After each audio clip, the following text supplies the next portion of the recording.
Martın 9-u Bakıda və Abşeron yarımadasında havanın bəzi yerlərdə fasilələrlə yağıntılı olacağı, mülayim şimal-qərb küləyinin əsəcəyi gözlənilir. Milli Hidrometeorologiya Xidməti bildirir ki, temperatur gecə 3-5, gündüz 6-8 dərəcə isti olacaq.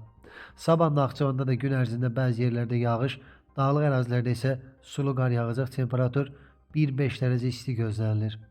Azərbaycanın bəzi rayonlarında hava yağıntılı olacaq, dağətəyi və dağlıq rayonlarda yağışın qara keçəcəyi bildirilir.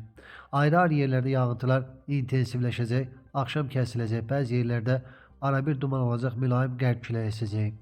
Temperatur gecə 2-5, gündüz 7-11 dərəcə isti, dağlarda gecə 5-10 dərəcə şaxta, yüksək dağlıq ərazilərdə 12-17 dərəcə şaxta, gündüz 0-5 dərəcə şaxta olacaq.